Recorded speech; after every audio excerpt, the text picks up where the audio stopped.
Assalamualaikum warahmatullahi wabarakatuh. Salam sejahtera bagi kita semua. Om Swastiastu, Namo Buddhaya, salam kebajikan. Yang saya hormati Ibu Siti Wasito selaku guru bahasa Indonesia saya dan teman-teman yang saya kasihi dan sayangi. Perkenalkan, nama saya Grace Verina Boru Tampu Wolon dari kelas 12 MIPA 2. Pada kesempatan kali ini saya ingin berpidato tentang pemanfaatan sampah organik dan anorganik dalam masyarakat. Sampah adalah sisa buangan dari suatu produk atau barang yang sudah tidak digunakan lagi, tetapi masih dapat didaur ulang menjadi barang yang bernilai. Sampah organik adalah sampah yang berasal dari sisa makhluk hidup yang mudah terurai secara alami tanpa proses campuran tangan manusia untuk dapat terurai. Sampah organik bisa dikatakan sebagai sampah ramah lingkungan, bahkan sampah ini bisa diolah kembali menjadi suatu yang bermanfaat bila dikelola dengan tepat.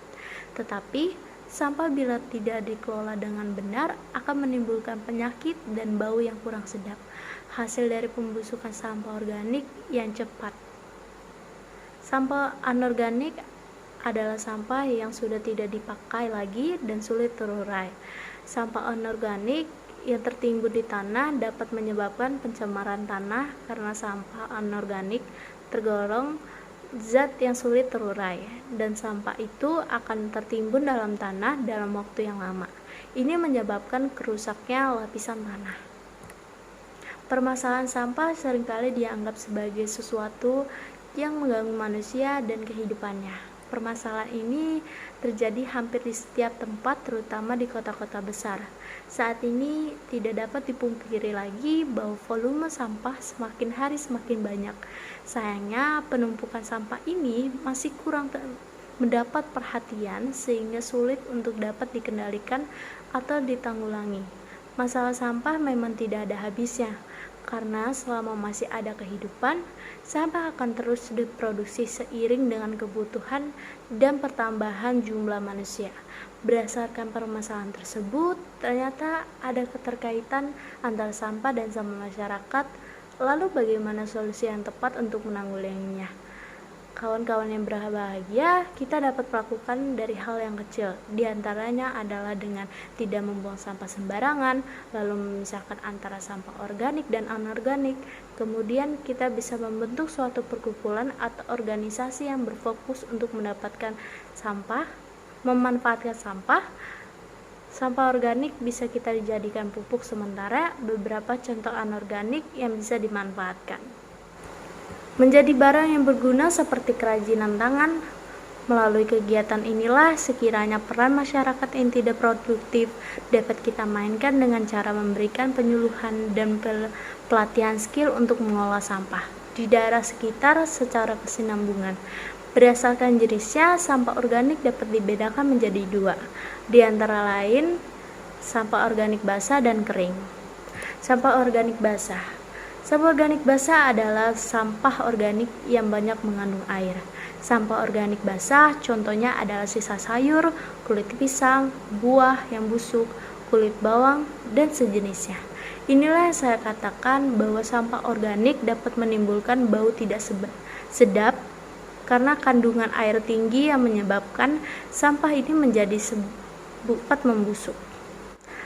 Sampah organik kering. Sampah organik kering adalah sampah organik yang sedikit mengandung air.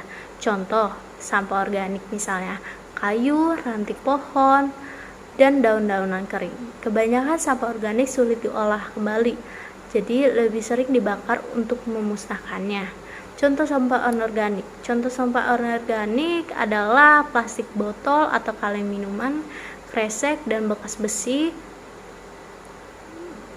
kaca, kabel, dan barang elektronik bohlam, lampu, dan plastik. Memang sampah anorganik sulit terurai, tetapi dapat Anda manfaatkan kembali. Jangan sampai biarkan begitu saja. Masing-masing sampah bila berniat untuk mengolah pasti bisa diolah kembali menjadi sesuatu yang bermanfaat. Sampah organik memiliki banyak manfaat. Ini bisa menjadi sumber pemasukan bila diolah yang bermanfaat. Bahkan dapat meminimalisir banyak sampah di tempat pembuangan akhir. pengolahan yang mudah kita buat untuk pengolahan sampah organik, yaitu sampah organik untuk kompos atau pupuk organik. Sampah organik seperti buah-buahan busuk dan sayuran dapat dibuat menjadi suatu berguna. Antara lain, kompos, pengolahan sampah organik untuk kompos tidaklah terlalu sulit. Kedua, yaitu untuk tambahan pakan ternak. Mungkin yang Anda tahu, sampah organik hanya dibuat untuk tambahan pakan kambing, sapi, dan kerbau. Tapi sekarang, ini sampah organik dapat diolah menjadi pelet atau makanan ayam dan ikan. Ketiga, sampah organik dapat diubah menjadi biogas dan listrik. Sampah organik dapat digunakan sebagai sumber listrik. Sampah organik yang berasal dari kotoran hewan maupun manusia, limbah tempe dan tahu digunakan sebagai bahan utama. Sampah adalah suatu bahan yang telah dibuang atau tidak terpakai lagi oleh pemiliknya. Manfaat sampah anorganik bisa kita manfaatkan adalah dengan membuat kerajinan dari sampah limbah tersebut. Misalnya, sampah plastik dapat dibuat tas, taplak meja, makan, pernak-pernik, dan lain sebagainya. Daur ulang sampah organik menjadi karya. Daur ulang merupakan upaya untuk mengolah barang atau benda yang sudah tidak dipakai agar dapat dipakai kembali. Beberapa limbah anorganik dapat dimanfaatkan melalui proses daur ulang, misalnya plastik, gelas, logam, dan kertas. Limbah plastik. Limbah plastik biasanya digunakan sebagai pembungkus barang.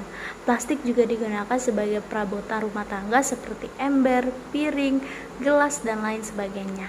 Keunggulan barang-barang yang terbuat dari plastik yaitu tidak berkarat dan tahan lama. Banyaknya pemanfaatan plastik berdampak pada banyaknya sampah plastik.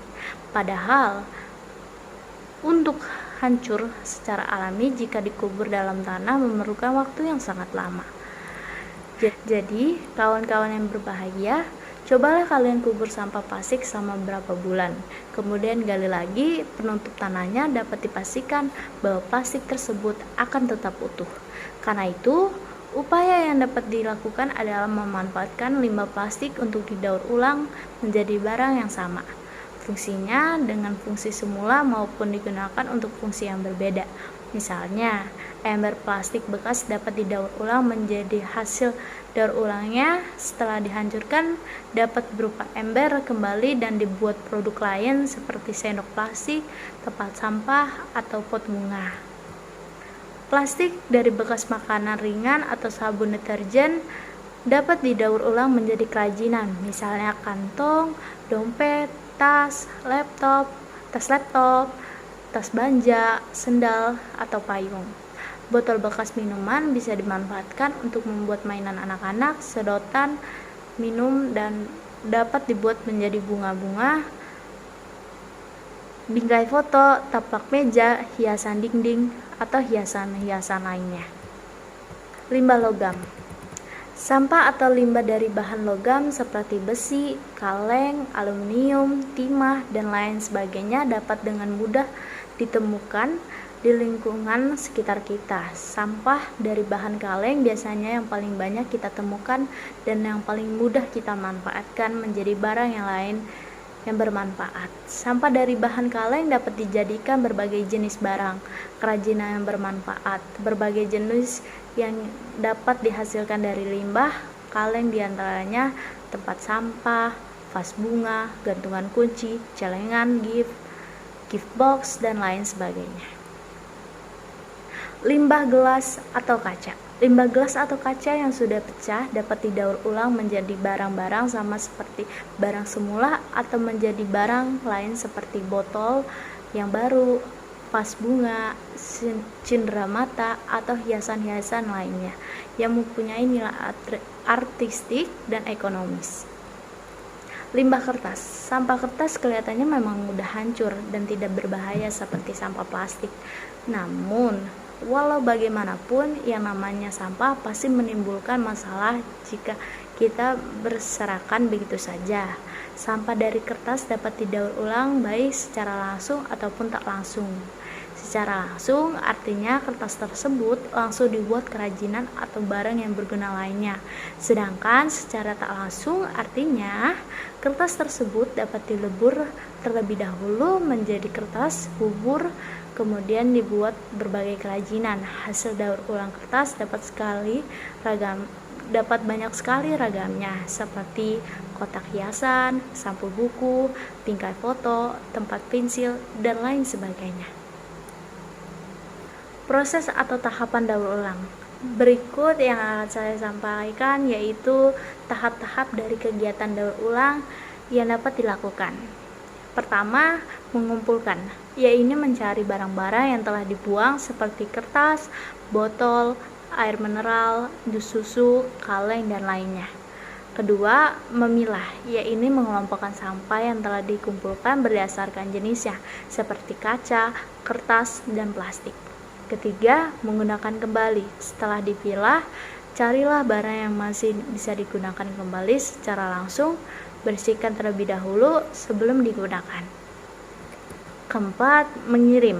Kirim sampah yang telah dipilih ke tempat daur ulang sampah atau menunggu pengumpul barang bekas keliling yang akan dengan senang hati membeli barang tersebut. Kelima, lakukanlah daur ulang sendiri. Jika mempunyai waktu dan keterampilan, kenapa tidak melakukan proses daur ulang sendiri? Dengan kreativitas, berbagai sampah yang telah terkumpul dan dipilih dapat disulap menjadi barang-barang baru yang bermanfaat. Kawan-kawan yang berbahagia, Anda bisa mengelola sampah dengan prinsip 3R, reuse, reduce, recycle. Setiap hari, pengolahan sampah dengan sistem 3R dapat dicoba oleh setiap orang dan kapan saja, sebab menangani sampah dengan prinsip 3R hanya membutuhkan meluangkan waktu dan kepedulian akan timbulnya penyakit dari sampah. Yang pertama yaitu reuse atau penggunaan kembali adalah menggunakan kembali sampah secara langsung dengan fungsi yang masih sama ataupun fungsi yang berbeda. Contoh kegiatan reuse atau penggunaan kembali sehari-hari yaitu menggunakan kembali wadah yang sudah kosong untuk fungsi yang lain. 2. Memakai kertas yang masih kosong dan keperluan menulis. Kedua yaitu reduce, pengurangan. Reduce atau pengulangan adalah pengurangan segala kegiatan yang dapat menimbulkan sampah. Contoh kegiatan reduce atau pengurangan sehari-hari yaitu memilih produk dengan kemasan yang bisa didaur ulang, menggunakan produk yang bisa diisi ulang kembali, menghindari penggunaan barang yang tidak perlu. 3. Recycle. Daur ulang adalah pemanfaatan kembali sampah dengan beberapa tahap pengolahan. Contoh kegiatan recycle atau daur ulang sehari-hari yaitu olah sampah plastik menjadi kerajinan tangan, olah sampah organik untuk kompos. Dalam mengolah sampah bisa dengan didaur ulang supaya memiliki nilai yang memanfaatkan lagi. Daur ulang adalah suatu cara untuk mengolah sampah dengan pemilahan, pengumpulan, pemrosesan, dan pembuatan produk sampai bernilai guna lagi. Manfaat dari daur ulang antara lain yaitu penghematan SDA atau sumber daya alam, penghematan energi, penghematan lahan TPA, lingkungan menjadi lebih asri, pengurangan biaya belanja. Mengolah sampah agar memiliki nilai guna memang tidak semua orang mau melakukannya. Maka dari itu, kawan-kawan yang berbahagia, mengolah sampah agar memiliki nilai guna memang tidak semua orang mau melakukannya. Maka dari itu, kawan-kawan yang berbahagia, banyak manfaat yang bisa kita peroleh dari mendaur ulang sampah dan memperdayakan sampah masyarakat. Di antaranya adalah mengurangi volume sampah, menambah pengetahuan akan pemanfaatan sampah, dan meminimalisir pengangguran. Banyak orang-orang kreatif yang sukses dari hasil mendaur ulang sampah. Bukan tidak mungkin suatu saat nanti akan lebih banyak orang yang kreatif yang sukses dari mendaur ulang sampah. Kawan-kawan yang berbahagia, tidak ada hal yang tidak bermanfaat di dunia ini. Demikian pula dengan sampah. Jika sampah kita kelola dengan baik, maka akan memberikan banyak manfaat bagi diri sendiri dan orang lain. Marilah kita kelola sampah di sekitar kita, karena dengan minimalisir sampah sama saja dengan kita menyelamatkan bumi kita. Demikian yang bisa saya sampaikan. Bila ada kekurangan, saya mohon maaf. Terima kasih atas perhatiannya.